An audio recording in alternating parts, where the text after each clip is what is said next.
యూట్యూబ్లో ఈ కార్యక్రమాన్ని వీక్షిస్తున్న ప్రేక్షకులందరికీ సెక్స్ విజ్ఞానాన్ని శాస్త్రీయంగా తెలుసుకోవడానికి, అవగాహన కలిగించడానికి మీతో ముఖాముఖిగా ఈ కార్యక్రమాన్ని ఏర్పాటు చేస్తున్నాం. మీ నుంచి వచ్చిన ఈ ప్రశ్నలన్నింటికి లేకపోతే సమస్యలన్నింటికి ఈ కార్యక్రమం ద్వారా మీకు కొంత పరిష్కారాలు సూచించడం జరుగుతుంది. డాక్టర్ గారు, పగటిపూట రతిలో పాల్గొంటే ఏమైనా అనర్థమా?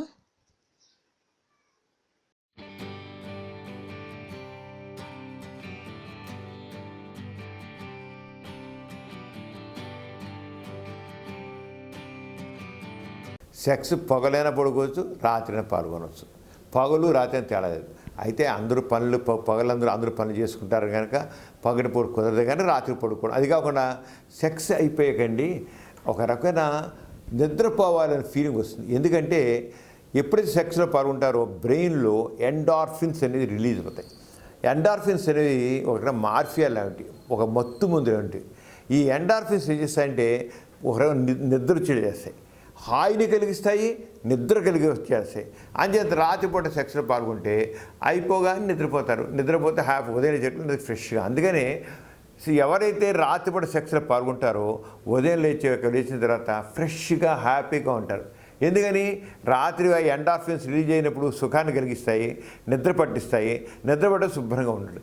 ఎవరికైతే సెక్స్ ఉండదో వాళ్ళు ఉదయం లేచకుండా రెస్ట్లెస్గా ఉంటారు. ఎందుకని? వాళ్ళకి ఆ సుఖం లేదు కనుక. అంచేత అవకాశం ఉంటే రాత్రిపూట, లేకపోతే పగలు పడుకోవచ్చు. పగలైనా రాత్రి ఒకటే. పగలైతే అంటే నిద్రపోవడానికి అవకాశం ఉండదు కనుక ప్రతి వాళ్ళు పనులు చేసుకోవాలి కనుక ఇది. అందుకే పగలు పడుకోవడం వల్ల పగలు సెక్స్లో పాల్గొనడం వల్ల ఎటువంటి నష్టం లేదు. పగలైనా రాత్రి అయినా ఎవరికి కన్వీనియంట్గా ఉంటుందో వాళ్ళ వీలు ప్రకారంగా వాళ్ళు సెక్స్లో పాల్గొనవచ్చు.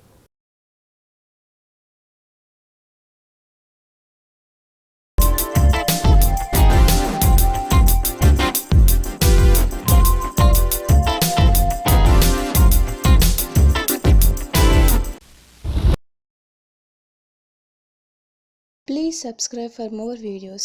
YouTube /Dr. Samaram.